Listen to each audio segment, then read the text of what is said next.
युवाओं को बिजनेस करना क्यों चाहिए? उनका माइंडसेट बिजनेस की तरफ क्यों जा रहा है? बट अगर उनके पास फाइनेंशियल बैकअप नहीं है तो वो लोग क्या कर सकते हैं जिनके पास इन्वेस्ट करने के लिए पैसे नहीं है। आज भी बिजनेसमैन जो बड़े-बड़े बन गए हैं, तो उनसे क्या कहते हैं लोग? अरे साले चोर हैं सब, हाँ, पैसा कमा-कमा करके उस तरीके से बन गए। कंसिस्टेंसी और मोटिवेशन जो मिलना चाहिए वो किस तरीके से मिल सकता है। सबसे ज़्यादा तो मतलब लोगों को बहुत जल्दी है, अमीर होने की बहुत जल्दी है। नमस्कार, तो आज हमारे साथ है कुहू ग्रुप के फाउंडर और सीईओ पवन कुमार जी, जिनका बिजनेस उन्होंने उत्तराखंड में शुरू किया था। वो उत्तराखंड से है और आज अहमदाबाद में एक रियल एस्टेट का एक सक्सेसफुल बिजनेस रन कर रहे हैं खुद का। तो आज के हमारे इस शो के नए एपिसोड में हमारे साथ जुड़े हैं पवन कुमार जी। जी Pawan Kumar, welcome. Thank you ma'am. तो आज हम इस सिलसिले में बात करना चाहेंगे कि हम ज़्यादातर देखते हैं कि बहुत सारे बच्चे हैं जो पढ़ाई तो करते हैं, बट आजकल जैसे नए नए कोर्सेज आ गए कि जिसमें एंटरप्रेन्योरशिप, बिजनेस, ये सारी चीज़ें सिखाई जाती है। तो एक फ्लो, एक जो शिफ्ट हम देख रहे हैं कि बहुत सारे बच्चे हैं जो बिजनेस करना चाहते हैं। ओके। तो आपसे मैं ये पूछना चाहूँगी कि अकॉर्डिंग टू यू जो बच्चे हैं उनको बिजनेस करना क्यों ज़रूरी है। हम जॉब्स देखते हैं कि बहुत सारे लोग जॉब्स अपनी क्विट करके अपने खुद के स्टार्टअप खोलते हैं और उसको रन करते हैं। तो अकॉर्डिंग टू यू क्यों बिजनेस करना एक स्टूडेंट के लिए, एक युवा जो आजकल की यंग जनरेशन है, उनके लिए क्यों ज़रूरी है कि वो अपना एक बिजनेस शुरू करें। इससे क्या फ़ायदा होगा उनको। इसमें मैम 2 तरीके की चीज़ें आती हैं निकल के। युवाओं को बिजनेस करना क्यों चाहिए? उनका माइंडसेट बिजनेस की तरफ क्यों जा रहा है? एक तो जॉब जो होता है, वो जॉब एक कंज्यूमर बन जाता है कि हम दूसरे के लिए काम कर रहे हैं और उससे जो है दूसरा पैसा कमा रहा है हमारा समय यूज करके। और जॉब और बिजनेस क्या है? बिजनेस जॉब को क्रिएट करता है, मतलब दूसरों के लिए रोजगार देता है। इसमें दोनों में फ़र्क है। जॉब जो है हम जो कर रहे हैं वो दूसरों के लिए कर रहे हैं, अपना टाइम बेच करके वो हमारे टाइम को यूज कर रहा है कुछ पैसा देके। और हम बिजनेस करते हैं तो दूसरों का जो टाइम हम खरीद के और अपने बिजनेस को रन करते हैं। इससे हम जॉब क्रिएटर बनते हैं, जॉब क्रिएशन करते हैं। इस वजह से युवाओं की जो सोच अब बन चुकी है कि अब पहली बात तो उनकी जो है जितनी भी जो ज़रूरतें हैं वो बढ़ चुकी हैं, वो जॉब से नहीं हो पा रही हैं। जॉब से क्या हो रहा है, अपनी जो बेसिक नीड है वही पूरी हो पा रही हैं। अब कोई हमको फ्लैट लेना है, कोई कार लेना है, वो नहीं हो पाएगी जॉब से, क्योंकि उसमें एक लिमिटेड पैसा है। और बिजनेस सोचता है एक बार हमारा सेट हो गया तो ये आगे चल के हमको बहुत बड़ा रेवेन्यू दे सकता है। इसलिए युवा लोग अब जॉब की तरफ शिफ्ट हो रहे हैं और मैं कहना चाहता हूँ होना भी चाहिए उनके लिए। जी, तो जैसे कि आपने कहा कि जो बिज़नेस होता है वो जॉब को क्रिएट करता है। जी, बट जो ऐसे बहुत सारे युवाएं होते हैं जो जिनके पास पैसे नहीं होते, इन्वेस्ट करने के लिए उनके पास पैसे नहीं रहते, तो वो लोग क्या कर सकते हैं। क्योंकि अब जैसे कि हम देखें कि एक सिंपल मेंटालिटी कि जो लोगों की होती है कि अगर जॉब कर रहे हैं तो 1 से 15 के बीच में सैलरी आ ही जाएगी खाते में, तो उनके पास वो बैकअप रहता है कि नहीं, वो माइंड से सेफ होता है कि नहीं, मेरे 1 से 15 के बीच में आ ही जाएगी। But business it is all about uncertainty कि हमें पता नहीं कि कब चला, कब प्रॉफिट, कब लॉस। तो ये सारी चीज़ें रहती है एक रहती बिजनेस हैं में। रहती। तो एक तो पहले की सबसे बड़ी चीज़ है कि रिस्क लेने का जो होता है वो होना चाहिए एक स्टूडेंट में या कोई भी युवा में होनी चाहिए कि मैं रिस्क लेना चाहता हूँ। बट अगर उनके पास फाइनेंशियल बैकअप नहीं है तो वो लोग क्या कर सकते हैं जिनके पास इन्वेस्ट करने के लिए पैसे नहीं है।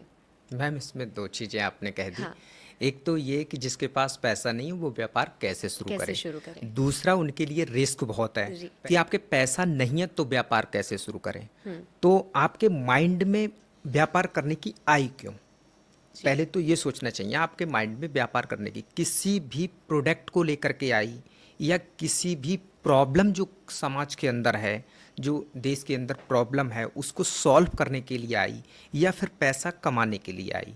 दोनों में फ़र्क है। अगर आप देख रहे हो कि समाज के अंदर कोई प्रॉब्लम हो रही है और उसको मैं सॉल्व कर सकता हूँ, मैं ये प्रोडक्ट लॉन्च करके ये प्रॉब्लम सॉल्विंग प्रोडक्ट बना सकता हूँ और ये समाज के लिए बहुत ज़्यादा ही प्रॉफिटेबल बन सकता है। तो आप अगर कोई प्रोडक्ट लॉन्च कर रहे हो समाज में, अब क्या हुआ, आपने कोई भी प्रोडक्ट देखा जैसे जोमेटो और स्विगी ने किया था। जोमेटो ने क्या किया कि लोग चारपाई पे बेड पे अपने लेटे हुए हैं और सोच रहे हैं कुछ खाने का मन कर रहा है, अब जाने का मन नहीं है रेस्टोरेंट, लेकिन खाने का मन कर रहा है। तो जोमेटो ने कहा हम तुम्हारे लिए कुछ तीखा कर देते हैं, घर पे पहुंचा हम घर देते पे हैं। पहुंचा देते हैं। तो उसने एक प्रॉब्लम सॉल्व कर दी। ओला ओबर ने क्या किया, लोग वेट करते थे टैक्सी के लिए, टैक्सी कहाँ से आएगी, क्या होगा वो, अब एक क्लिक में बटन दबाया, सीधे सीधे आपके जो है सवारी आपके लोकेशन पे पास आती आ है। गई। तो एक जो प्रॉब्लम अगर सॉल्व करना आप जानते हैं, आपके पास पैसा नहीं है, तो आप क्या करते हैं, आपने कोई प्रोडक्ट, कोई समाज के अंदर प्रॉब्लम पकड़ी और उस पर कोई प्रोडक्ट बनाने की सोची, उस प्रोडक्ट पर पूरी आपने डेस्क बना ली, पिच डेस्क बना ली, और जाकर के किसी भी इन्वेस्टर को आप पिच कर सकते हो, किसी को पार्टनर बना सकते हो। मेरे पास आइडिया है, तेरे पास पैसा है, हम पार्टनरशिप में आ जाते हैं और वो शेयरिंग हम डिसाइड कर लेंगे किस लेवल पर क्या शेयरिंग होगी हमारी। लेकिन आपके अगर आइडिया में दम है और आपको एक्शन लेने की क्षमता है, तब आप बिना पैसे के भी बिजनेस कर सकते हो। आपके आइडिया में दम है, आपके प्रोडक्ट वास्तव में प्रॉब्लम सॉल्विंग प्रोडक्ट है, तब आप जो है कर सकते हो। अब आते हैं हम दूसरे क्वेश्चन पे आपके, कि इसमें रिस्क बहुत होती है। जी। अगर मैम आपको एक बात बताऊं, इंडिया के अंदर कितने लोग बिजनेस करना चाहते हैं? बहुत सारे लोग। अगर डाटा देखा जाए तो 93% लोग बिजनेस करना चाहते हैं, लेकिन कर क्यों नहीं पाते हैं? रीज़न ये है, उनके अंदर एक्शन लेने की क्षमताएं नहीं होती हैं, और कर भी लेते हैं तो वो उसमें से भी 90% लोग फेल हो जाते हैं, फिर दोबारा से उन्हें एक्शन लेने की क्षमता नहीं होती है। तो ऐसे ऐसे करके जो फेलियर, जो माइंडसेट बना है लोगों का कि बिजनेस में वो फेल बहुत हुए, बिजनेस में फेल बहुत हुए, बिजनेस में फेल बहुत हुए, ये जो माइंडसेट बना है, ये डरावना माइंडसेट बन गया है। अब मैं दूसरी चीज़ बताता हूँ, आपका माइंडसेट अगर किसी भी प्रोडक्ट को लेकर के है, और दूसरा हार्ट सेट अगर आपका किसी प्रोडक्ट को लेके है, दोनों में अंतर है। जिसमें आपका दिमाग कर रहा है, उस प्रोडक्ट को आप माइंडसेट को लेकर के अगर चलोगे तो शायद आप प्रोडक्ट ना लॉन्च कर पाओ। लेकिन आपका दिल चाह रहा है कि ये मुझे प्रोडक्ट प्रॉब्लम सॉल्विंग है और ये मुझे जीत दिलाएगा। जहाँ दिमाग और दिल दोनों जब कनेक्ट हो जाते हैं उस प्रोडक्ट से, तो आप समझ लीजिए एक समाज के अंदर एक प्रॉब्लम सॉल्विंग प्रोडक्ट बना सकते हो। शुरू से बचपन से ही हमको ये सिखा दिया जाता है कि जब बच्चा छोटा बड़ा होता है, उंगली पकड़ के सिखाते हैं उसको, धीरे धीरे करके वो बड़ा होता है। जैसे ही बड़ा होता है वो उसको पहले से ही बेटा संभल के जाना, कि बहुत क्या कहते हैं, ठग लोग मिल जाएंगे आपको, कि स्कूल को जाओ थोड़ा देख के जाना। हर चीज़ में उनको जो है डरावना महसूस किया जाता है। ऐसे ही जब व्यापार करने जाता है, देख ले यार वो बंदा फेल हो गया है, पैसा उसने भी लगाया था व्यापार में, वो फेल हो गया। कोई प्रोडक्ट लेके आता है, कोई आइडिया, देख बहुत सारे मार्केट में प्रोडक्ट हैं, कहाँ बिक रहा है, कोई नहीं बिक रहा है। तो ऐसा जो माइंडसेट बना दिया है अपने देश का, भारत देश में इस समय बिजनेस को करना बहुत मुश्किल सा लगता है लोगों को, आपको बताएं। लेकिन एक्चुअल में बिजनेस कोई मुश्किल पार्ट नहीं है, क्योंकि हम अगर जिसकी जॉब कर रहे हैं वो भी एक बिजनेस का ही पार्ट है। अगर देखा जाए, हम थोड़ा एक मील का पत्थर बने हुए हैं उस बिजनेस का, क्योंकि हम काम कर रहे हैं, किसके लिए कर रहे हैं, उस बिजनेस के लिए कर रहे हैं। लेकिन हमारी सोच बस लिमिटेड हो गई है, हमें इतना ही काम करना है। बिजनेसमैन को क्या करना होता है, पूरे ऑर्गेनाइज को रन करना होता है। बस हमको अपना सिस्टम जो है बड़ा करना है। दूसरा, आपने कहा पैसा नहीं है लेकिन बिजनेस करना चाहता है, तो आप कम रिसोर्सेस में कैसे करें? तो ये चीज़ आप सीख सकते हो भगवान श्री राम से। भगवान श्री राम जब अयोध्या से वन के लिए गए थे तो उनके पास कोई रिसोर्सेस नहीं था, लेकिन उनका जो गोल था बहुत बड़ा गोल था। अगर रिस्क लेने वाली बात कही थी आपने, अगर राम जी के उसमें दो प्रॉब्लम आई। पहली प्रॉब्लम क्या थी, एक तो वनवास मिला उनको 14 वर्ष का। दूसरी प्रॉब्लम क्या आई, दूसरी प्रॉब्लम आई उनकी पत्नी का हरण कर लिया रावण ने। अगर इन दोनों प्रॉब्लम को उनके जीवन से हटा दिया जाए, क्या कोई राम राजकुमार को भगवान कहेगा? जी नहीं। नहीं कहेगा ना। तो जो प्रॉब्लम आती है वो कुछ ना कुछ बड़ा करने के लिए आती सिखा है, के जाती कुछ है। सिखा के जाती है। अगर वो दोनों प्रॉब्लम, ऐसे ही हनुमान के जीवन में दो प्रॉब्लम आई।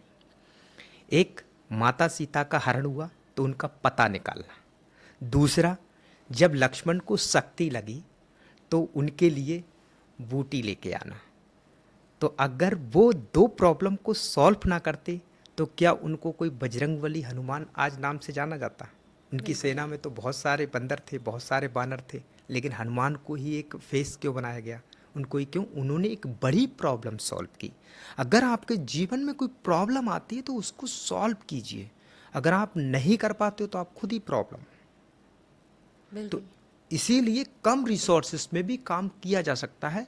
भगवान श्री राम ने कोई रिसोर्सेस नहीं थे, एक लंकापति रावण जिनके पास लाखों की सेना थी, सोने का घर बना हुआ था, सोने के खदान थे उसके पास, इतने बड़े अस्त्र शस्त्र सब थे, उन भगवान श्री राम ने जाकर के एक बानरों की सेना से भी युद्ध जीत लिया, केवल एक लीडरशिप माइंडसेट से। बहुत बढ़िया बात आपने कही है यहाँ पे।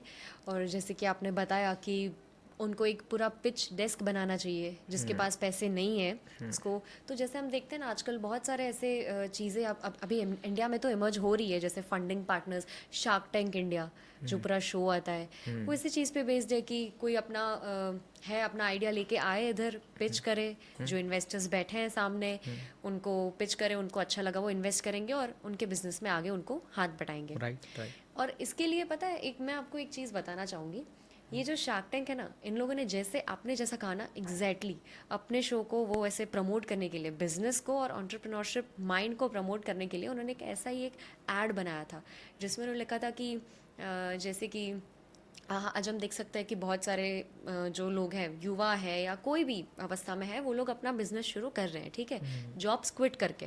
ओके। तो उसमें ऐसे पूरे बॉस को ऐसे दुखी बताया था कि अभी मैं गोल्फ नहीं खेल पाता क्योंकि एक ने जॉब छोड़ दी तो उसका काम मुझे करना पड़ता है। फिर एक बॉस था बोल रहा था अभी मैं 7 स्टार होटल में नहीं जा पाता, अभी 5 स्टार से काम चलाना पड़ता है क्योंकि इसने जॉब छोड़ के अभी उसका काम मुझे करना पड़ता है और थोड़ा सा लोड बढ़ गया, ये सारी चीज़ें। और उसमें नीचे लिखा था do not apply to Shark Tank क्योंकि आपका ये करने से आपके जो बॉस है वो सारे ये उनकी हालत हो जाएगी। मतलब पूरा अपोजिट करके दिखाया उन लोगों ने, बट वो जो चीज़ थी उससे एक बिल्कुल ऐसा ही मैसेज जैसे आपने अभी कहा ना, बिल्कुल सेम मैसेज उनके इस एड से पोर्ट्रे हो रहा था। इसके लिए मैं आपको मैम थोड़ा रोकना चाहूँगा। हाँ ये तो इंडिया का माइंडसेट रहा है हाँ कि थोड़ा अपोजिट। आप बताओ, फिल्म देखती हो, हाँ जी। हीरो कैसे दिखाया जाता है? हीरो। हीरो आपको हाँ दिखाया जाएगा, पंचर जोड़ने वाला होगा, वो गरीब होगा, फटी झोपड़ी में रहता होगा, जी। उसको हीरो दिखाया जाएगा। और विलेन कैसे दिखाया जाता है? विलन जो विलेन जिसके पास में लग्जरी घर होंगे, लग्जरी पावर गाड़ी है। होंगी, पावर होंगी, पैसा होगा, उसको विलेन दिखाया जाता है। तो ये पहले से ही बताया गया है, आपको हीरो बनना है तो गरीब रहो, आपको हीरो बनना है तो गरीब रहो। अगर आप ज़्यादा पैसे वाले बनोगे विलेन कहलाओगे। तो कहने का मतलब मैं आपको बताऊं, ये यहाँ का इंडिया का माइंडसेट बना हुआ है, ये रूल बना हुआ है। आज भी बिजनेसमैन जो बड़े बड़े बन गए हैं तो उनसे क्या कहते हैं लोग? अरे साले चोर हैं सब, पैसा हाँ कमा कमा करके उस तरीके से बन गए। और जो गरीब है उनके लिए बेचारा यार क्या पड़ा है, झोपड़ी में कमा लेता है, खा लेता है। तो जो माइंडसेट है बिल्कुल निगेटिव बना हुआ है। लेकिन इसको एक्चुअल में समझना चाहिए जी। कि जो गरीब था और उसने स्ट्रगल करके जो बड़ा बना है वो हीरो है। लेकिन फेस ये दिखाया जा रहा है कि गरीब रहोगे तब हीरो हो आप। जब वो बिलियनर बन जाता है तो उसके लिए वही चोर कहने लगते हैं। उन्हीं के लिए आप बड़ा, कोई भी घर से निकला व्यक्ति जब तक वो गरीब होता है तो उसको बेचारा बेचारा कहते हैं। जब थोड़ा स्ट्रगल करके ऊपर बढ़ता है तो थोड़ा सा गांव में ज्वेलर्स की भावना आ जाती है। हमारे यूपी में तो बहुत ज़्यादा आती है, यूपी उत्तराखंड में तो थोड़ा पड़ोसी भी चलने लगता है। अगर थोड़ा सा पैसा हुआ उसके पास में, फिर और थोड़ा ऊपर बढ़ने लगता है तो कहता है हराम की कमाई है, ये चोरी कर रहे हैं, ये कर रहा है। उसकी कमियों को ढूंढ ढूंढ के सामने वाले को बताते हैं उसको। और जब बड़ा हो जाता है तो कहते हैं उसके क्या हराम की पैसे हैं, आ रहे हैं जा रहे हैं। तो जो सक्सेस हो रहा है, जो अपने जीवन में कुछ बड़ा कर रहा है, उसके लिए निगेटिव माइंडसेट यहाँ डिसाइड है और उसको फेस किया जाता है। वो शार्क टैंक में नहीं, वो हर जगह किया जाता है। लेकिन इसको हमें पॉजिटिव वे में लेना है यही तो हमें सीखना है। जी वही तो। क्यों? उस एड से वही पोर्ट्रे हो रहा था जो मैसेज आपने बोला कि चलो आप ये सोच के मत बैठो कि आप नहीं कर सकते, आप उठो, आपके माइंड में आइडिया है, लेकर आओ, हम आपको सपोर्ट करेंगे। वही आइडिया उससे पोर्ट्रे होता था। Yes yes. तो जैसे कि ये तो हमने बात कर ली अभी कि आपने बहुत बड़ी बात बता दी कि रिस्क कैसे लेना चाहिए, पर अगर अब उसने शुरू भी कर दिया बिजनेस किसी भी इंसान ने, तो अभी वो एक नया एंटरप्रेन्योर है, तो Okay. उसके लिए स्टार्टिंग के फेज में क्या सबसे इम्पोर्टेंट होगा, कस्टमर, प्रोडक्ट या इन्वेस्टमेंट? कौन सी 3 चीज़ें उसके लिए इम्पोर्टेंट होगी इसमें से? कस्टमर सिग्नल देता है, हमें लेना आना चाहिए। वो चाहता है कि मुझे कैसा प्रोडक्ट चाहिए, तो कस्टमर के माइंड को पढ़ना पड़ेगा, आपको समझना पड़ेगा, मार्केट की एनालिसिस करना पड़ेगी कि मार्केट मैं जो प्रोडक्ट लॉन्च करना चाहता हूँ। जैसे अभी मैं एक बता देता हूँ, जैसे वीडियो एडिटिंग का ही वो होता है। अब ये प्रॉब्लम आती है, हर कोई वीडियो एडिटिंग कर नहीं पाता है, और करता है तो बहुत समय लग जाता है, उसको टाइमिंग बहुत लग जाती है। अगर सीखेगा तो भी टाइम लग जाएगा, उसको करेगा तो भी टाइम लग जाएगा। लेकिन किसी ने एक प्रॉब्लम सॉल्व कर दी, एआई मॉडल, एक बिजनेस मॉडल निकाल दिया, अपनी वीडियो डालिए और थोड़ी सी छोटी सी स्क्रिप्ट लिख दीजिए कि इस तरीके से मैं करना चाहता हूँ। वो जा करके पूरी वीडियो एडिटिंग अपने आप कर देगा और 2-3 वर्जन भी उसके दे देगा, आप चेक कर लो। एक प्रॉब्लम सॉल्व कर दी क्रिएटर के लिए, उसने एक प्रॉब्लम सॉल्व की, तो ये प्रॉब्लम जब सॉल्व हुई, अब वो तो चाह रहा था अरे मेरा तो टाइम वेस्ट नहीं होगा, मैं सीखूंगा नहीं, ये नहीं है इसमें, तो 1 मिनट में क्लिक में काम हो गया। तो एक प्रॉब्लम सॉल्व हुई और इससे क्या हुआ, एक बिजनेस हो बन सकता है, इस प्रोडक्ट से बिजनेस बन सकता है। तो एक छोटा सा माइंड में कस्टमर को ज़रूरत क्या है, उसको प्रॉब्लम कहाँ हो रही है, उसको प्रॉब्लम हो कहाँ रही है, उसको समझना चाहिए। दूसरा आपको बताऊं, कस्टमर को जब आपने प्रॉब्लम देख ली, अब मैं सॉल्व कैसे कर सकता हूँ इसको, फिर प्रोडक्ट पे जाना चाहिए, फिर उसको प्रोडक्ट पे जाना चाहिए। अब मैं प्रोडक्ट बनाता हूँ, फिर भी उसका क्रॉस चेक करना चाहिए, अपना प्रोडक्ट जो है सैंपल में उतारना चाहिए। एकदम नहीं कि पूरा प्रोडक्शन करना शुरू कर दिया तो वो फंस जाएगा, उसको सैंपल में उतारना चाहिए, कुछ सैंपल्स देना चाहिए, कुछ समझना चाहिए कि मेरा प्रोडक्ट चल रहा है नहीं चल रहा है, या क्या क्या इसमें और सुधार कर सकता हूँ, नए इनोवेशंस क्या कर सकता हूँ इसके अंदर उस प्रोडक्ट में। फिर जब प्रोडक्ट वो लॉन्च करेगा, मार्केट में नीड जनरेट कर देगा, और आपके पास में कस्टमर होगा, आपके पास प्रोडक्ट होगा, तो इन्वेस्टमेंट तो अपने आप आएगा, इन्वेस्टर तो अपने आप आएगा। जब आपके पास कस्टमर भी है, आपके पास प्रोडक्ट में भी दम है, तो इन्वेस्टर तो अपने आप आ जाएगा।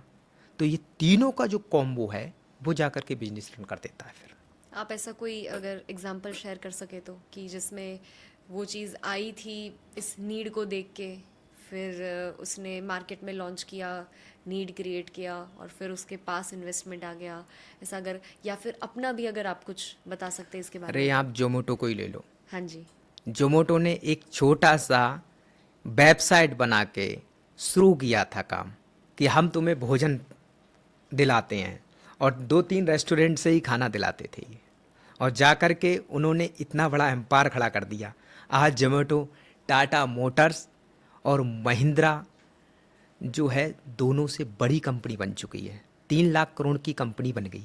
जी, तो और ये उसने, इन्वेस्टर आए इसमें। हाँ, उसने पहले मतलब शुरुआती में सिर्फ खाना शुरू किया था, फिर उसने ये भी शुरू कर दिया 10 मिनट ऐप ब्लिंकिट, जिसमें वो ब्लैंकेट 10 ब्लैंकेट मिनट में लोगों को वो की चीज़ें दे रहा है। कॉमर्स में जाने लगा, उसने नीड समझ ली, और मैं फास्ट क्या देख सकता हूँ। जब खाने को लोग वो कर रहे हैं, तो जो खाना जो बनता है, जिससे राशन वो अपने घर में बनाना चाहता है कोई, तो उसके लिए राशन को मैं कैसे पहुंचा सकता हूं, इससे उसने और प्रोडक्ट लॉन्च कर दिए। वो नीड को समझता गया, उसमें इनोवेशन करता रहा। अच्छा, मैं फेलियर की बात बताता हूँ, फेल कैसे हुए लोग ऐसे जिसने इनोवेशन नहीं किए। एक कैमरा आता था पहले, रील वाला कैमरा, जी, आपने सुना होगा। ब्लैक वो कलर का। कोडैक कंपनी हाँ थी, हाँ। एक बहुत बड़ी कंपनी, उसका कोडैक के नाम से प्रोडक्ट बिकता था, बहुत बड़ी कंपनी थी। लेकिन कोडैक जो है अपने में इनोवेशन नहीं कर पाई, नए इनोवेशन, नए आइडिया उसको नहीं आए। तो क्या हुआ, वो कैमरा बेच करके उसकी रील से पैसा कमाते थे, कैमरा से नहीं कमाते थे, उसकी रील बेच के बाद में पैसा कमाते थे। लेकिन जब डिजिटल कैमरा आ गए, जिसमें रील की ज़रूरत ही ना पड़े, उसका तो धंधा बंद हो गया। धंधा, अब वो रोए कि मेरा तो धंधा डिजिटल वाले खा गए, मेरा तो धंधा डिजिटल वाले खा गए। भाई तुझसे मना किसने किया था, तू भी डिजिटल में आ जाता। अब ऐसे पीसीओ वाले थे, पहले पीसीओ होता था, अब जी। पीसीओ पे क्या होता था, पीसीओ लोग खोलते थे, उसमें रोज का 500,000 रुपए की इनकम हो जाती थी। लेकिन जब पीसीओ पर जाते थे लोग, पैसा देते थे, धीरे धीरे करके मोबाइल फ़ोन आ गए। अब उसको तो सिग्नल मिल रहा था ना। जब 500 कस्टमर पहले आते थे तो एकदम तो डाउन हुआ नहीं होगा बिजनेस ना, एकदम सबने मोबाइलें खरीद ली होंगी। पहले 50 कस्टमर कम हुए होंगे, फिर 450 आ गए, फिर 400 आ गए, फिर 300 आ गए, फिर 200, ऐसे ऐसे करके ख़त्म हुआ होगा ना बिजनेस। और जब 300 तक आए तो उसको क्या बिजनेस का एनालिसिस नहीं करना चाहिए कि डाउनफॉल आ रहा है किसकी वजह से? मोबाइल की वजह से। तो मेरे लिए कोई नया इनोवेशन करना चाहिए। अगर वो 500 कस्टमर को पकड़ने के लिए वो छोटा सा एक रैक बना करके उसमें सिम और मोबाइल बेचना शुरू कर देता तो शायद वो धंधा नहीं बना पाता क्या? बिल्कुल। तो ऐसे ही कोडैक कंपनी अपना ब्रांड को इनोवेट करके डिजिटल कैमरा निकाल देती, बिल्कुल। डिजिटल कोई भी प्रोडक्ट निकाल देती, तो ब्रांड तो उसका बना हुआ था, उसको केवल इनोवेट करना था। लेकिन वो समझ ही नहीं पाया, धंधे को ख़त्म कर लिया उसने। जी। तो कहने का मतलब, कस्टमर सिग्नल दे रहा है आपको, उसको कैच नहीं कर रहे हो आप, तो इससे आप खुद ही अपने धंधे को बेकार कर जी, रहे हो। बिल्कुल। आप ऐसे समझ। अब जैसे आपने इनोवेशन बोला, तो अगर हम कोई एक कंपनी पकड़ ले जैसे अमूल, तो उसने भी तो किया ना। अब वो तो सिर्फ डेयरी प्रोडक्ट्स बेचता था। अमूल जाना किस लिए जाता था? दूध, दही, छाछ, ये जो डेयरी के प्रोडक्ट्स होते हैं, शुरू तो उसने उसी से किया था। बट फिर टाइम जाते जाते उसने, जैसे आपने बोला, इनोवेशन के लिए वो पनीर लेके आया, फिर आइसक्रीम लेके आया, फिर चॉकलेट लेके आया, फिर जैसे ही उसने देखा कि रक्षाबंधन और दिवाली के टाइम पे ये जो कैडबरी वाले हैं वो सेलिब्रेशंस के पैक निकाल रहे, तो उसने अमूल सेलिब्रेशन पैक निकाला। तो जैसे आपने बोला कि वो बिल्कुल सही बात है कि टाइम के साथ में अपने आप को इनोवेशन लाना चाहिए, नए प्रोडक्ट्स ऐड करके नई चीज़ें हमें करनी चाहिए। अभी एक चीज़ ये कि अभी शुरू भी कर लिया किसी ने बिजनेस, उसने ये सारी जो चीज़ें हैं उसको ध्यान में रख के शुरू किया, बट फिर भी कहीं ना कहीं कभी कभी गलती हो जाती है। तो वो ऐसी कौन सी कॉमन मिस्टेक्स हैं जो आप एज अ बिजनेसमैन ऑब्जर्व करते हैं ओवर द टाइम कि बिजनेस में लोग ये गलतियां करते हैं? तो ऐसी कौन सी गलतियां हैं आप? सबसे ज़्यादा तो मतलब लोगों को बहुत जल्दी है, अमीर होने की बहुत जल्दी है। किसी कोई बिजनेस जब करना चाहता है तो वो किसी न किसी की कॉपी ज़रूर होती है। मैं बताऊं आपको, कुछ ना कुछ कहीं से सीखा ज़रूर होता है, लेकिन वो उसकी इमेज में एकदम आ जाती है कि अरे जोमोटो आज 3 लाख करोड़ की कंपनी बन गई, मैं भी शुरू कर देता हूँ। और वो 3 लाख करोड़ की बनाने के चक्कर में बहुत जल्दबाजी करता है।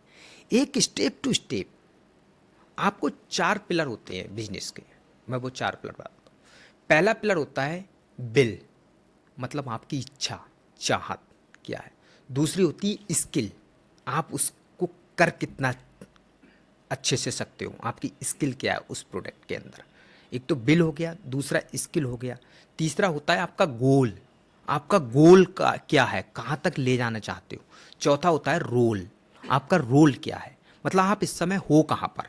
अब आप, एक बात मैं आपको बताता चलूँ, मैं अभी अहमदाबाद में हूँ और मैं अहमदाबाद से गांधीनगर जाता हूँ, मैं ऑटो पकड़ूंगा चला जाऊँगा।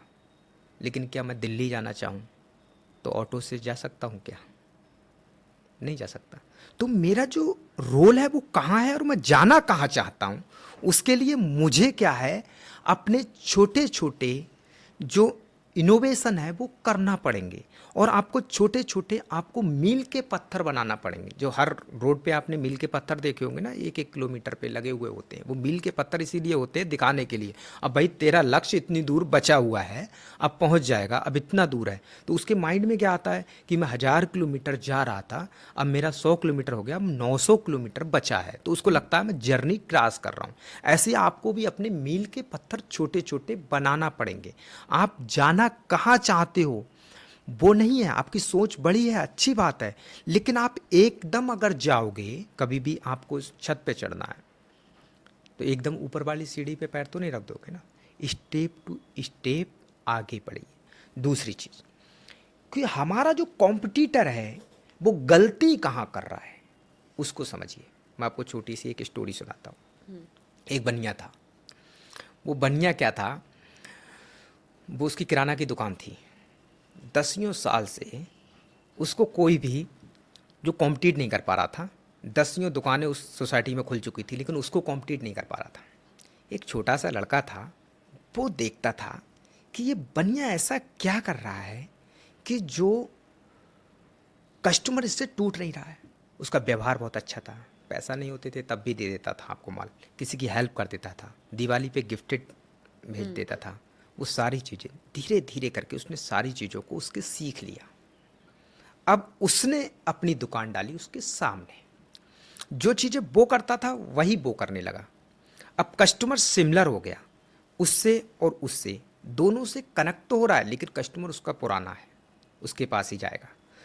लेकिन उसने एक मेजर प्रॉब्लम जो समझी वो क्या थी, उसने एक समझा कि मैं इससे बेटर क्या कर सकता हूँ। तो वो उसकी दुकान पे जाता था प्रोडक्ट लेने, तो वो कोई भी कस्टमर जाता था तो उसको जो तोलता था जो तराजू में, तो जैसे चीनी तोली उसने, तो पहले क्या करता था, वो 1 किलो की जगह 1.25 किलो तोल देता था। वो 1.25 किलो तोल देता था। अब 1.25 किलो तोल देता, उसमें से निकालता, उसमें से धीरे धीरे करके वो निकालता। जब वो निकालता तो कस्टमर को सामने लगता यार मेरा प्रोडक्ट कम हो रहा है, मेरी चीज़ जा रही है। जी। उसने क्या किया, उसने इसका उल्टा किया। वो जब चीनी तोलता था तो 900 ग्राम लेके आता था, उसमें धीरे धीरे करके और डालता था, और डालता था, और डालता था। तो कस्टमर को लगता कि मुझे ये 900 ग्राम जो थी वो मुझे ज़्यादा मिल गई, और मिल गया, और मिल गया। उसका माइंड जो था वो और मिल गया, और मिल गया के चक्कर में यहाँ पर कस्टमर आते रहे। दूसरा, इंडिया का जो माइंडसेट है वो एक्स्ट्रा लेने की वो है।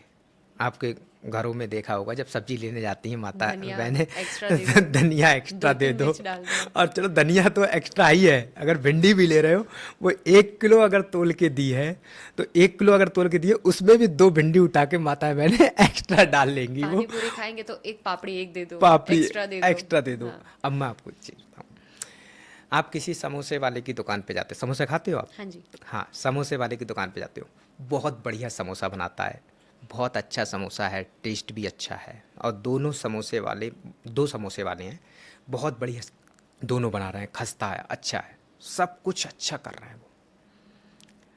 आप समोसा खाने जा रहे हो, एक के पास चटनी नहीं है, दूसरे के पास चटनी है, आप किसके पास जाओगे? जिसके पास चटनी है उसके पास।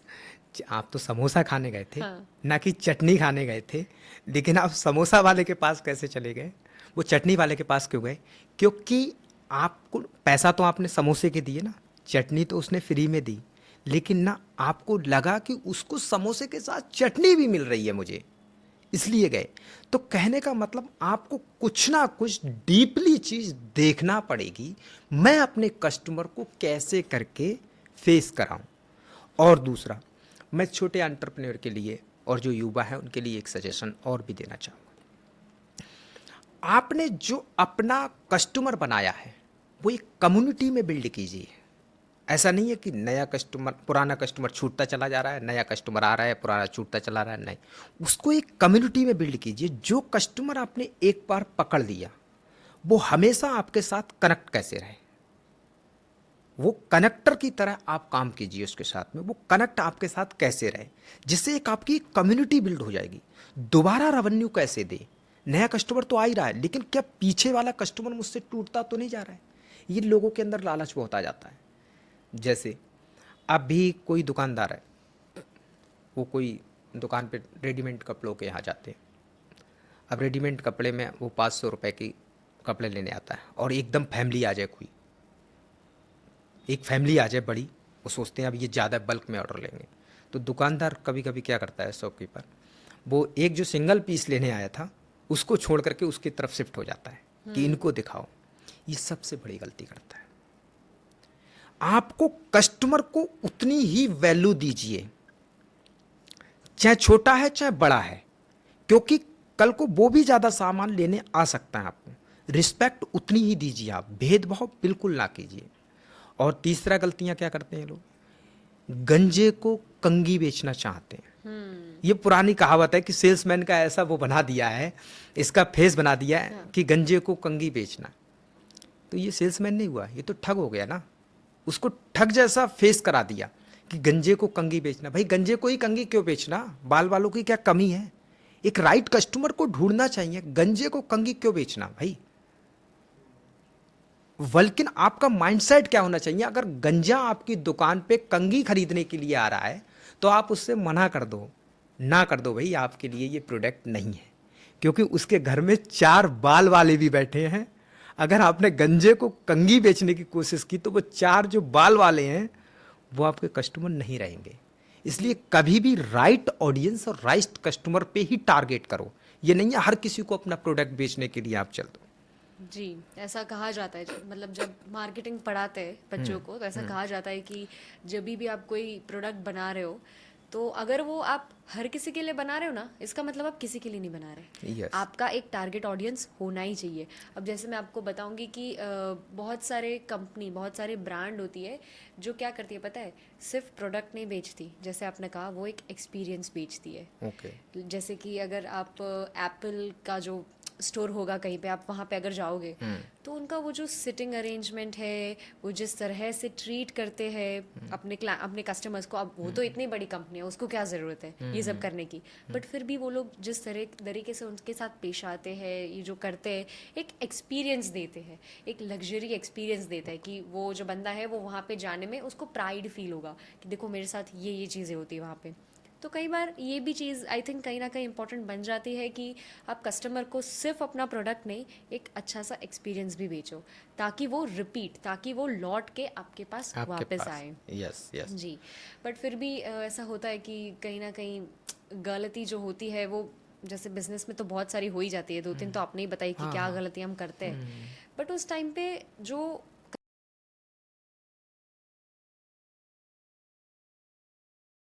और वो दो चीज़ें जो हैं कि अब फेलियर भी हो बट फिर भी आप इतने कंसिस्टेंट हो, आपके अंदर वो माइंडसेट है कि नहीं अभी मुझे फेलियर मिला है, मैं 10 साल और मेहनत करके इसको, इस चीज़ को यहाँ तक पहुँचा दूंगा। तो वो दो चीज़ कैसे इंपॉर्टेंट हो जाती है बिजनेस में? देखो मैं अपने लिए बताता हूँ। मेरे पास अगर मैं कहीं किसी भी जगह फेल होता हूँ या मुझे कोई प्रॉब्लम बड़ी आ जाती है, समस्या, तो मैं उसको अपॉर्चुनिटी की तरह लेता हूँ। मैं कहता हूँ ये बड़ी प्रॉब्लम सॉल्व करने के लिए मुझे अपॉर्चुनिटी मिल रही है। मेरे पास कोई बड़ी प्रॉब्लम आई तो मैं सोचता हूँ एक बड़ी प्रॉब्लम सॉल्व करने की मुझे अपॉर्चुनिटी मिल रही है, मैं तो उसे अवसर में बदल देता हूँ, प्रॉब्लम में। ऐसे ही मैं छोटे जो नए बिजनेसमैन हैं या युवा एंटरप्रेन्योर हैं उनके लिए बताता हूँ, आपको रिस्क कैलकुलेटेड होना चाहिए। रिस्क तो लेना चाहिए, आप नए हो लेकिन आपको कैलकुलेटेड होना चाहिए कि मैं इतना बड़ा रिस्क ले सकता हूँ। ऐसा ना हो कि उस रिस्क के बाद में आप काम ही नहीं कर पाओ। इसलिए छोटे छोटे रिस्क लोगे तो आपकी एक आदत पड़ जाएगी बड़े रिस्क लेने की। आप छोटे छोटे कैलकुलेटेड रिस्क लेते रहोगे तो आपकी एक बड़ी आदत पड़ जाएगी। और अगर आप फेल होते हो तो आप डीपली जाइए कि फेल हो क्यों रहा हूँ। वो मैंने आपको पहले ही बताया कि ऐसा तो नहीं है मैं गंजे को कंघी बेचने की कोशिश कर रहा हूँ, जी। आप बाल वाले को क्यों नहीं बेच रहे हो। और ये पुरानी कहावतों को माइंड में बहुत क्लिक कर जाते हैं लोग, पुरानी कहावतों को, उसको कहते हैं कि गंजे को कंघी बेच देते हैं तो हम बहुत बड़े महान हो गए। आप महान नहीं हो गए, बेवकूफ़ हो गए। आपने जो गंजे को कंघी बेची वो कल को आपके पास लेने नहीं आएगा, वो कहेगा मैं तो बेवकूफ़ बन गया, उसने मुझे कंघी। और वो 4 बाल वालों से भी कहेगा जा करके भाई कि आप उसकी दुकान पे मत जाना, वो तो ज़बरदस्ती में प्रोडक्ट चेप देते हैं हमको।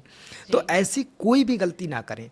और मैं आपको बताऊं जो युवा एंटरप्रेन्योर के लिए सबसे बड़ी चीज़ कि टीम मैनेजमेंट, जो रिलेशंस जो बिल्ड कर रहे हैं। अब बिजनेस के अंदर 4 तरीके के लोग होते हैं। पहला हमारा कस्टमर होता है, दूसरा हमारा मैनेजमेंट होता है, तीसरा हमारा इन्वेस्टर होता है और चौथा हम खुद होते हैं। अब हम सबके साथ में किस तरीके के रिलेशंस बनाते हैं वो हमारे लिए बहुत बेटर रखता है। जैसे कि कौरव और पांडव की कहानी आपने सुनी होगी। जी। कौरव की संख्या ज़्यादा थी, पांडव 5 थे, कौरवों की संख्या ज़्यादा थी। कौरव के पास में और राजाओं की मदद भी ज़्यादा थी। जितने भी महारथी थे, 7 महारथी कौरवों के पास थे, लेकिन जीता कौन? पांडव। क्यों? उनके पास जो लिमिटेड रिसोर्सेस थे, लिमिटेड टीम थी, वो बिल्कुल एकदम परफेक्ट टीम थी। कौरवों ने गलती क्या की? कौरवों की गलती ये थी उनका कोई मेंटोर नहीं था। जी। और जो मेंटोर था भी, उनका जो कर्ण था, जो सलाह दे भी देता था, या भीष्म पितामह, तो उनका जो हम कंपनी का सीईओ कह सकते हैं उसको, जो सीईओ था कंपनी का, उसको ईगो इतना था, वो दूसरों की सलाह सुनता नहीं था। दुर्योधन की जो मैं बात कर रहा हूँ, वो दूसरों की सलाह को सुनना पसंद नहीं करता था। तो आपका मेंटोर कौन है? परफेक्ट मेंटोर को चुनिए। और अर्जुन ने 18 दिन पूरी गीता सुनी, जी। पूरा जो है भगवान श्री कृष्ण ने सुनाई, उसने सवाल किए और पूरा महाभारत लिख गया उस पे। तो जो पांडवों की क्या खूबी थी, उनको चीज़ों को एकदम बिल्कुल परफेक्ट कर लिया था। उनके पास जो युधिष्ठिर थे, वो बिल्कुल अकाउंटिंग में परफेक्ट समझ लीजिए, और सत्यवादी हरिश्चंद्र की तरह। तो मैं चाहता हूं आपका अकाउंटेंट हो बिल्कुल युधिष्ठिर की तरह। दूसरा सीईओ अर्जुन की तरह, कि उसको केवल क्या दिखता था? चिड़िया की आंख। जी। उसको केवल चिड़िया की आंख दिखती थी और कुछ नहीं दिखता था। तो आपके लिए जो सीईओ है, वो एक अपना गोल दिखना चाहिए उसको, और इधर उधर की कुछ चीज़ें ना दिखें। आपका परफेक्ट जो है टारगेट होना चाहिए। जी, तो इस पॉइंट पे आप कहना चाहते हैं कि एक अच्छा मेंटर ढूंढना बहुत ज़रूरी है यस बिजनेस यस, में। मेंटोर भी होना बहुत जरूरी। तीसरा, भीम। भीम एक को फाउंडर की तरह थे अर्जुन के लिए। वो कोई भी प्रॉब्लम आई, एकदम भाग खड़े हो जाते थे। बड़ी से बड़ी प्रॉब्लम के लिए वो खड़े हो जाते थे, भीम। और चौथा, नकुल और सहदेव। ये मार्केटिंग के बहुत परफेक्ट थे। किसी से को कन्वेंस करना होता था, तो ये अपनी बातों से, अपनी मुस्कान से, अपने जो है मतलब इमोशंस से कन्वेंस कर लेते। तो आपकी जो सेल्स टीम है, वो नकुल और सहदेव जैसी होनी चाहिए। जी। और आपका मेंटोर कौन होना चाहिए? भगवान श्री कृष्ण के जैसा होना चाहिए। जी। उसके दम पर वो 100 महारथियों की सेना से 5 पांडव युद्ध जीत गए। तो आपकी जो स्ट्रेटजी होती है, ये जरूरी नहीं है किसी का बड़ा बिजनेस है, हम छोटे से शुरू कर रहे हैं। जो जिस लेवल का है, उस लेवल का काम भी देना चाहिए। एक बार क्या हुआ, एक चूहा था। एक चूहा को वो बिल्ली से डर रहा था। तो भगवान खड़े हुए थे, बोले यार ये बिल्ली से डर रहा है, अब इसको मैं बिल्ली बना देता हूँ। चूहा को बिल्ली बना दिया। अब चूहा को बिल्ली बनाया, अब वो कुत्ते से डरने लगी। उन्होंने क्या किया, अब उसको कुत्ता बनाने की सोचने लगे, बोले कुत्ता बना दो इसको। अब उसको कुत्ता बना दिया। अब जब कुत्ता बनाया, अब वो आगे भेड़िया से डरने लगा। अब उसको क्या किया भगवान ने, भेड़िया बना दिया। और जब भेड़िया बना दिया, तो वो शेर से डरने शेर से लगा। डरने लगा। बोले अब क्या करूं यार, चलो इसको शेर बना देता हूँ, डर तो निकले कम से कम इसका। अब उसको शेर बना दिया। अब शेर बना दिया, दुबक के बैठा हुआ था, कहीं शिकारी ना आ जाए मुझको पकड़ने ले, क्योंकि उसकी आदत डरने की पड़ी हुई थी, उसकी आदत। तो भगवान ने क्या किया, इसको फिर चूहा बना दो। ये जो है हमेशा इसकी आदत डरने की पड़ी हुई है, डरेगा ही, इसलिए उसको दोबारा से फिर से चूहा बना दिया। तो कहने का मतलब, आप किसको, मेंटोर तो है ठीक, लेकिन मेंटोर जो किसको कर रहे हो, वो भी बहुत जरूरी है। ऐसा तो नहीं है कि चूहा को शेर बनाने की कोशिश कर रहे हो आप। तो जिसका जो वर्क है, उसको उसी काम में मेंटोर करना चाहिए। तो कहने का तात्पर्य, आपकी जो टीम है वो बिल्कुल परफेक्ट, जो सेल्स में परफेक्ट है, हो सकता है अकाउंट में ना हो। जो अकाउंट में परफेक्ट है, वो मार्केटिंग में ना हो। जो मार्केटिंग में है, वो स्ट्रेटजी बनाने में ना हो। जो स्ट्रेटजी बनाने में है, तो उसको अपना नया सोचना, नया इनोवेशन करने में ना हो। तो सबको ऐसा, और मेन गलती क्या करते हैं नए बिजनेसमैन, कि सब कुछ खुद संभालने की कोशिश करते हैं। दुकानदार क्या करेगा, दूसरे पे भरोसा नहीं करेगा, तो क्या करेगा, गल्ला खुद ही संभालने लगेगा। कोई परचेसिंग करने जाएगा तो खुद ही चला जाएगा, फिर दुकान का शटर बंद करके खुद जाता है। उसके बाद में कुछ बेचना होगा तो खुद ही देगा, कुछ काउंटिंग करना होगी तो खुद ही करेगी। तो सुबह 7 बजे आ जाता है, 10-11 बजे तक जाता है, उसका काम ही नहीं संभल पाता है। तो बिजनेस को एक्सपेंड कैसे करेगा वो? इसको परफेक्ट, आपको स्मार्ट नहीं बनना है, आपको सुपरस्टार नहीं बनना है, आपको सिस्टम बनाना है। आप जो सुपरस्टार बन रहे हो, मैं सब कुछ जानता हूं, मैं सब कुछ जानता हूं। ये पुराना एक वो है, एमबीए जो वर्ड है, मैं बहुत कुछ मतलब जानता हूँ, तो मुझे बहुत कुछ आता है। तो जो एमबीए है ये बहुत ज़्यादा ईगो फील करता है कि मुझे बहुत कुछ आता है, मैं सब कर सकता हूँ। ये सब करने की जो आदत आपने डाली है ना, ये गलत है। जी। आप एक फील्ड के मास्टर बनिए, आप जी। एक फील्ड में काम कीजिए, बाकी की आप टीम को रखिए। आज आपका छोटा बिजनेस है तो एक को फाउंडर रख लीजिए साथ में, कुछ बिजनेस वो संभालेगा, थोड़ा सा एक्सपेंड करें, फिर आप टीम बढ़ाते चले जाइए। मैं ये नहीं कहता हूँ पूरी एक कौरवों की सेना रख लो एक साथ, 5 पांडव भी एक बड़ा बिजनेस कर सकते हैं, आपको कौरव की सेना रखने की जरूरत नहीं है। लेकिन कौरव नहीं, पांडव होने चाहिए, वो परफेक्ट टीम होनी चाहिए, वो 5 पांडव ही आपको विजय दिला देंगे। तो कहने का तात्पर्य, आपके लिए जो रिलेशंस हैं, आपकी जो टीम है, आपकी जो संगति है, वो भी और लोगों से डिफरेंट होनी चाहिए। जी। अब जैसे अगर हम बात करें आजकल के बिजनेस की, तो आजकल तो हम देखते हैं कि सोशल मीडिया, डिजिटल मीडिया, इन सब का इन्फ्लुएंस बहुत ही ज़्यादा बढ़ चुका है। तो आई थिंक अगर कोई भी बिजनेसमैन है जो इस एलिमेंट को यूज़ करे अपने बिजनेस के लिए, तो वो डेफिनेटली उसको ग्रो कर सकता है। तो अकॉर्डिंग टू यू मैं आपसे जानना चाहूँगी कि जो जो कोई भी बिजनेस है, एक एंटरप्रेन्योर को बिजनेस में क्या हेल्प कर सकता है, ये social media platform, digital marketing, networking, ये सारी चीज़ें किस तरह से हेल्प कर सकती है? देखो, धीरू भाई अंबानी का एक ट्वीट है, उन्होंने कहा था कि जिसके पास नेटवर्क है उसके पास नेटवर्थ है। तो आप किस तरीके से अपना नेटवर्क बना सकते हो। और मार्केटिंग बेसिकली है क्या? किसी प्रोडक्ट को बेचने का नाम मार्केटिंग नहीं है।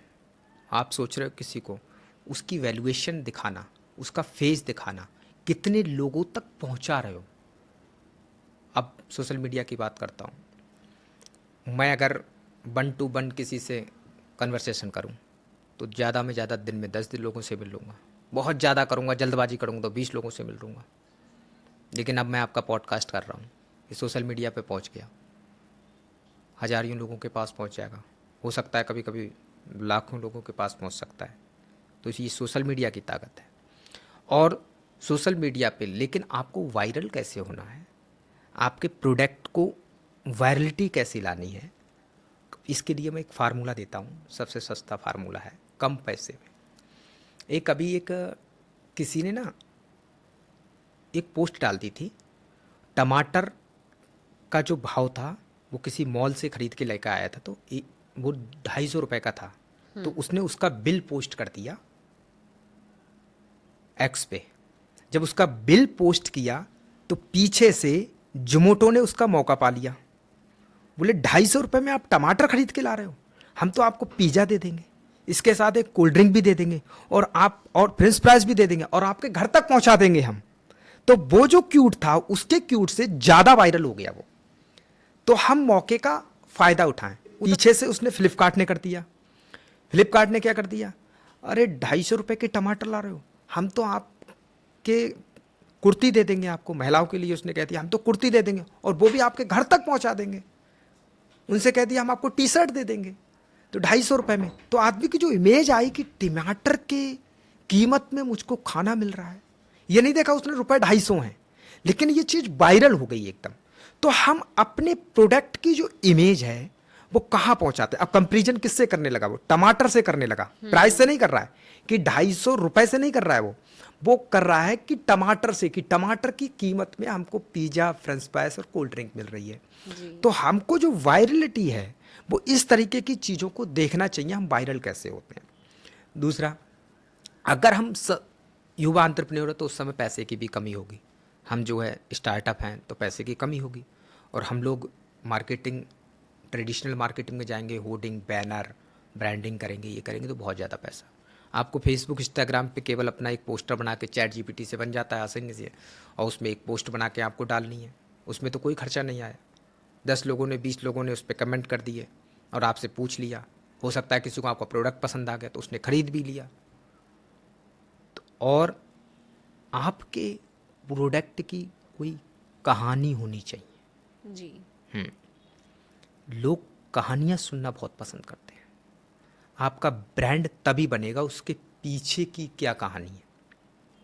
ल्यूइस विटान कोई ऐसे ल्यूइस विटान नहीं बना है, उसकी एक कहानी थी कि वो रिक्शे में जाता था, महिलाओं के अंदर, जेंट्स के अंदर थोड़ी बदबू आती थी, उसने देखा यार कि मतलब स्मेल बहुत है यहाँ पर, तो वह मैं कुछ करूं, तो उसने एक परफ्यूम लॉन्च किया। तो एक रीज़न होना चाहिए, आपकी कोई कहानी होना चाहिए कि आप इस बिजनेस में आए क्यों हो, आपने नीड क्यों पकड़ी है। इसकी कोई छोटी छोटी कहानियाँ बना करके आप सोशल मीडिया पे डालिए, आप वायरल हो जाओगे। इस तरीके से आपको नए नए आइडियाज़ ढूंढना पड़ेंगे। और आज सोशल मीडिया की ताकत से ही जितना ई कॉमर्स बिजनेस चल रहा है, ये सोशल मीडिया की ताकत है। अब आपको एक बात और बताऊँ मैं आपको, वो जितने भी किराना वाले हैं और जितने भी वो हैं, अब सब पता है किसके लिए रो रहे हैं। ये ब्लिंकिट आ जाएगा, हमारा धंधा सब ले धंधा जाएगा। चौपट हो जाएगा। अरे तुम वेट क्यों कर रहे हो भाई, नए इनोवेशन लेके आओ, तुम भी एजेंट्स लगाओ, घर घर प्रोडक्ट पहुंचाओ, एक सिस्टम बनाओ कि मैं इसको कैसे कर सकता हूं सॉल्व। अपने वो पूरे देश के अंदर बांट सकता है, तुम अपने समाज के अंदर नहीं बांट सकते हो चीज़ों को। एक छोटी सी वेबसाइट आजकल तो क्या है, एआई से डेवलप हो जाती है, कोई ज़्यादा बहुत ज़्यादा खर्चा नहीं आता है, मार्केटिंग कीजिए। आप उस चीज़ का वेट कर रहे हो कि हमें ये बर्बाद करने के लिए आए। लोग दुख ना रोते हैं हर चीज़ का कि वो आ गया, इसकी वजह से मेरा बर्बाद हो गया, ई कॉमर्स की वजह से मेरा धंधा चौपट हो गया। आप उसके लिए, आपसे किसने मना किया भाई, नए इनोवेशन करिए अपने बिजनेस में। वरना समझ लीजिए आपका कोई खैरात बांटने के लिए नहीं खड़ा है, वो सामने वाला तो आपको बर्बाद करने के लिए बैठा है। बस आपको देखना है कि मैं उससे सीखूं क्या, मैं उससे जो सामने चीज़ें आ रही हैं उनसे सीखूं क्या। ये सारी चीज़ें आपको खुद ही इनोवेट करना पड़ेंगी और इनोवेट करके उस पर इम्प्लीमेंट भी करना पड़ेंगे, तभी आप कामयाब हो सकते हैं। जी बिल्कुल।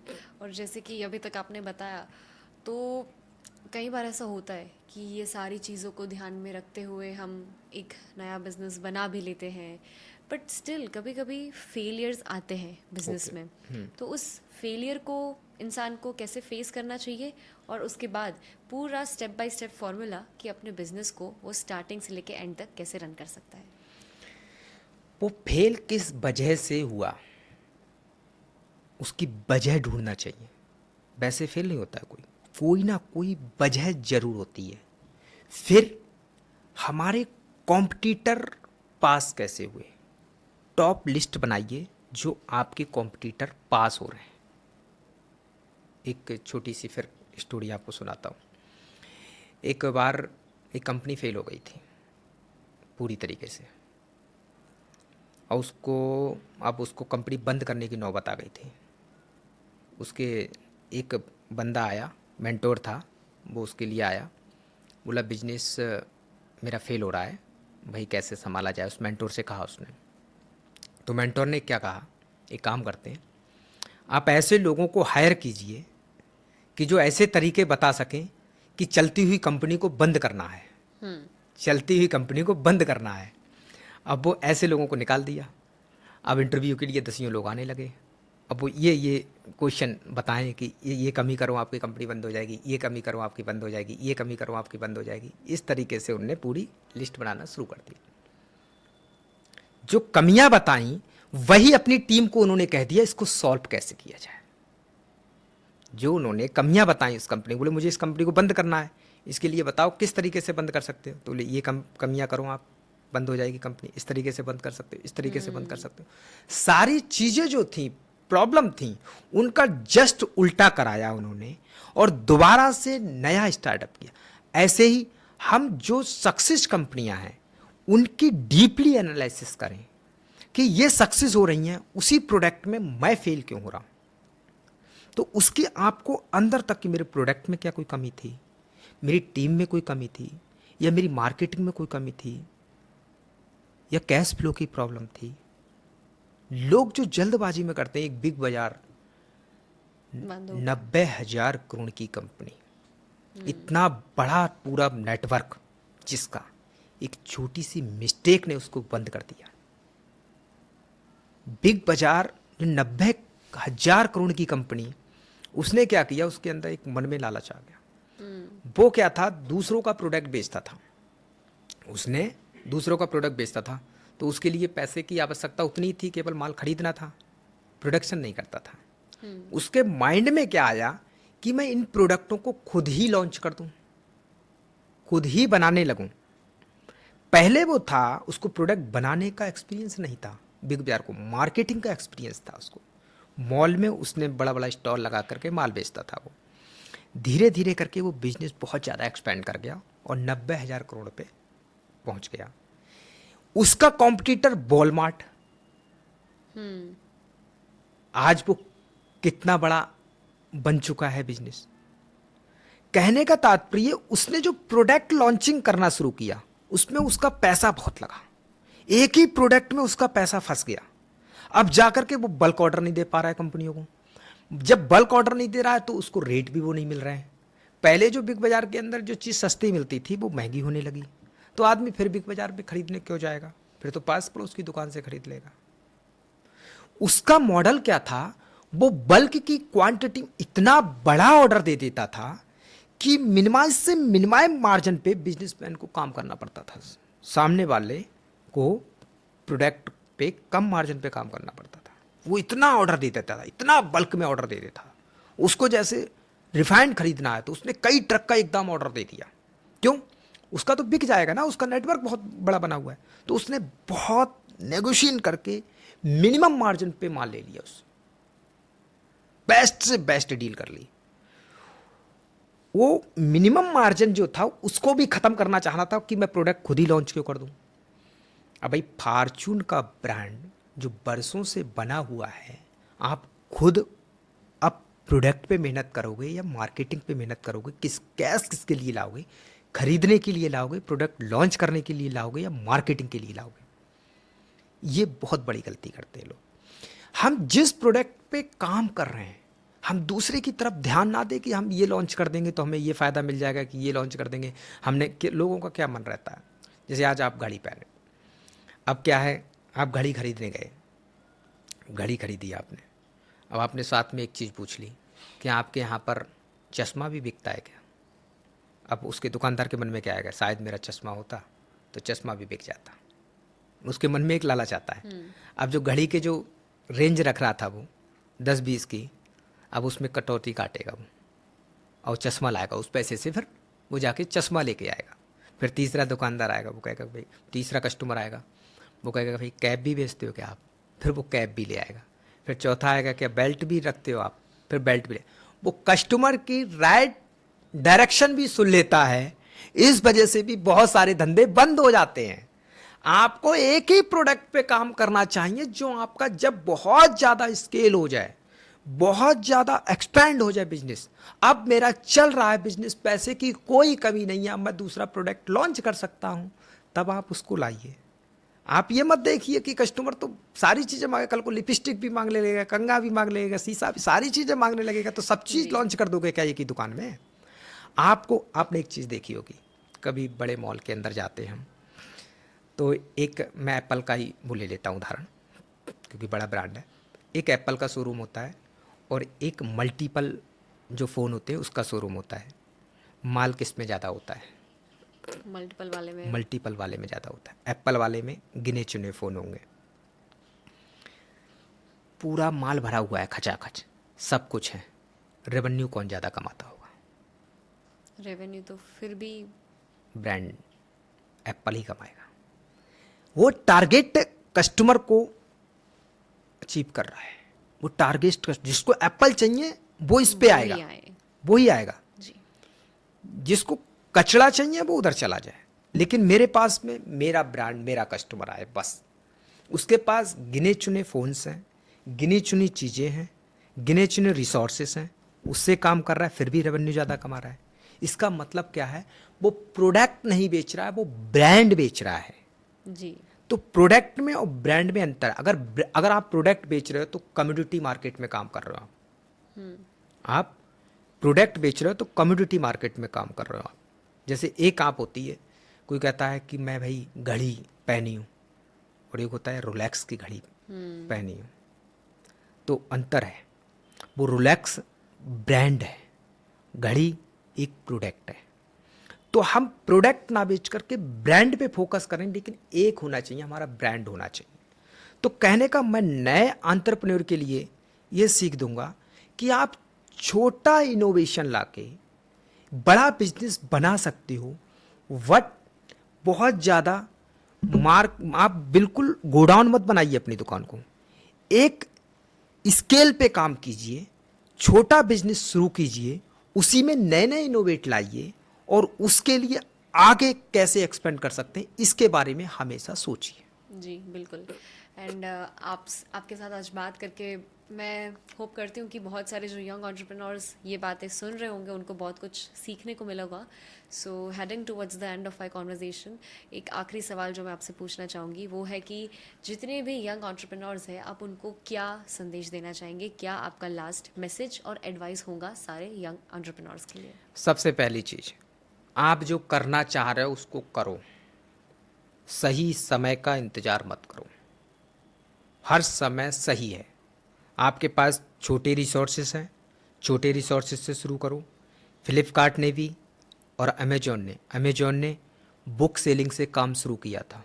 अमेजॉन ने बुक सेलिंग से काम शुरू किया था, आज वर्ल्ड की सबसे बड़ी ई कॉमर्स कंपनी बनी हुई है। जी आपके पास छोटे रिसोर्सेस हैं, काम को शुरू कीजिए और आप उसमें नए नए एफर्ट्स क्या लगा सकते हैं, नए नए इनोवेट क्या कर सकते हैं, आप उसमें इम्प्लीमेंट क्या कर सकते हैं, आप उस तरीके से कीजिए। दूसरी चीज़ आपको बताऊं कि कभी भी प्रोडक्ट कॉपी कीजिए, लेकिन आप एक्स्ट्रा क्या दे सकते हो उसमें, एक्स्ट्रा देने की कोशिश कीजिए। जैसे मैंने आपको बताया कि समोसे के साथ चटनी दीजिए, आप वेज समोसा रहे हो लेकिन चटनी अगर स्टैंडर्ड बना दी आपने तो कभी कभी आपका प्रोडक्ट चटनी की वजह से भी बिक जाता है जी कि बिल्कुल। उसकी चटनी बहुत अच्छी है। प्रोडक्ट तो डिफरेंट नहीं कर पाए हम, लेकिन हम चटनी डिफरेंट कर सकते हैं। समोसा वो भी अच्छा बनाता था, समोसा हम भी अच्छा बनाते हैं, लेकिन हमने चटनी में डिफरेंट कर दिया। तो कहने का मतलब कहीं ना कहीं सर्विसेज डिफरेंट कर दो। अगर प्रोडक्ट हम उससे कम्पीट नहीं कर पा रहे, प्रोडक्ट बहुत अच्छा उसका भी है मेरा भी है, तो हम सर्विसेज कर दें। इमोशंस कंट्रोल कर, इमोशंस हम फील कराएं लोगों को, हम इमोशंस से उसको जीतें, हम रिलेशन से उसको जीतें, हम उसको बेच क्या रहे हैं ये चीज़ उसको वैल्यू दें, उसको कुछ ना कुछ वैल्यू एक्स्ट्रा मिलनी चाहिए सामने वाले से। तो हम क्या कर सकते हैं कि जो हम अपने कंपटीटर से एक लिस्ट बनाएं, हम जिस प्रोडक्ट को लॉन्च कर रहे हैं, हम जिस सर्विसेज में काम करना चाहते हैं, एक लिस्ट बनाएं कि टॉप बिजनेसमैन इसके कौन कौन हैं, उनकी पूरी जर्नी को पढ़ें, ये कैसे सक्सेस हुए, इन्होंने कहाँ से मतलब अपने प्रोडक्ट की नॉलेज ली और कैसे उनके कंज्यूमर बने, पहले उनके जा कर के दुकानों पे देखें, उनके जितने भी शॉप पे जो सेल्समैन हैं, एम्प्लॉई हैं, उनसे बातचीत करें और उनसे सीख करके अपने बिजनेस के अंदर उसको इम्प्लीमेंट करें। इस तरीके से आप बहुत सारी चीज़ों को इनोवेट कर सकते हैं। और बताएं आपको कि आपको कभी भी जल्दबाजी नहीं करना, स्टेप टू स्टेप बढ़ना है।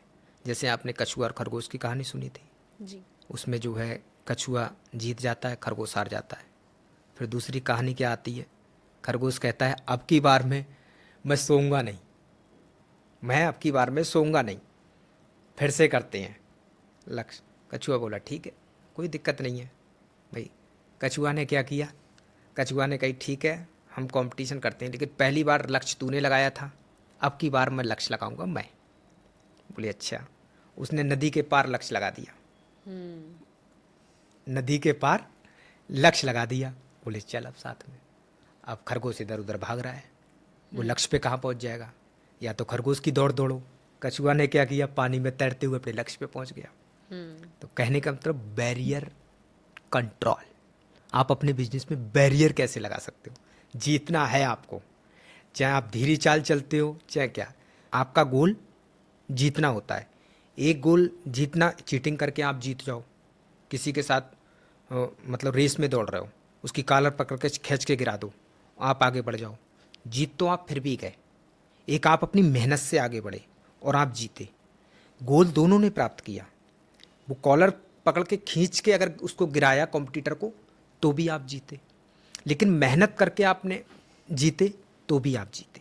लेकिन इसमें पर्पज दोनों का चेंज हो गया, दोनों का चेंज हो जी गया। एक जो कॉलर पकड़ के खींच के जीता वो भी, लेकिन उसका पर्पज गलत था। अपने अंदर बहुत ज़्यादा मेहनत करने का मन नहीं था, उसको जीतना था। और जिसको मेहनत से जीतना था उसको कुछ भी करना पड़े, मुझे इससे ज़्यादा मेहनत करके मुझे जीतना है, तो पर्पज आपका डिफरेंट होना चाहिए। जैसे लीडर होते हैं, दोनों का गोल एक ही होता है, जीतना है। लेकिन कुछ लीडर क्या कहते हैं कि मैं समाज का बहुत अच्छा उत्थान करूँगा, मैं इसमें डेवलपमेंट करूँगा, विकास करूँगा, ये करूँगा, वो करूँगा, सारी चीज़ें वो कर देते हैं। दूसरा लीडर होता है, विकास विकास की बातें छोड़ो, वो जातिवाद फैला देता है। जीत तो वो भी गया जिसने जातिवाद फैलाया, जीत वो भी गया जिसने विकास की बात करी, लेकिन पर्पज दोनों का अलग अलग था। गोल एक है लेकिन पर्पज अलग अलग है। अब सम्मान और इज्जत उसको ज्यादा मिलेगी जो विकास करेगा। जिसने जातिवाद फैलाया, एक दिन उसकी ब्रांड वैल्यू गिरनी ही गिरनी है। तो कहने का मतलब हम अपनी वैल्यूएशन फेस कहां कर रहे हैं। हमने गोल प्राप्त कर लिया, गोल तो प्राप्त विजय माल्या ने भी कर लिया। पैसा कमाना था, सबका गोल होता है पैसा कमाना। पैसा तो नीरव मोदी और विजय माल्या ने भी कमा लिया, लेकिन क्या आज वो घर से निकलने भी सोचता है कि मेरे ऊपर कोई रेड ना लग जाए? वो आज सोचता है पैसे का कर क्या रहा है वो जी। तो ऐसे कहने का मतलब पैसा कमाना आपका गोल हो सकता है, लेकिन आपका पर्पज क्या है, आप किस तरीके से कमाना चाहते हो, इस तरीके की आपको सोच और माइंडसेट आपको पहले से ही बनाना चाहिए। इसीलिए मैं लास्ट पॉइंट कहना चाहता हूं कि आपका बिजनेस भले ही छोटा होना चाहिए, लेकिन आपकी सोच बड़ी होना चाहिए। आप प्रोडक्ट ना बेचें, आप ब्रांड बेचें। आप कोई भी कम्युनिटी पे फोकस ना करें, ना कम्युनिटी ना बेचें।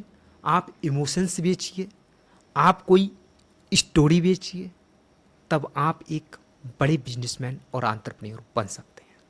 जी बिल्कुल, आपके इस समय के लिए बहुत बहुत धन्यवाद आपका। और मैं आई होप कि जितने भी यंग एंटरप्रेन्योर्स ने पवन जी की बातें सुनी होंगी, उनको कुछ ना कुछ सीख मिली होंगी और वो ज़रूर अपने इस एंटरप्रेन्योरल जर्नी में इस चीज़ों को यूज़ करेंगे। बहुत बहुत धन्यवाद आपका। ओके।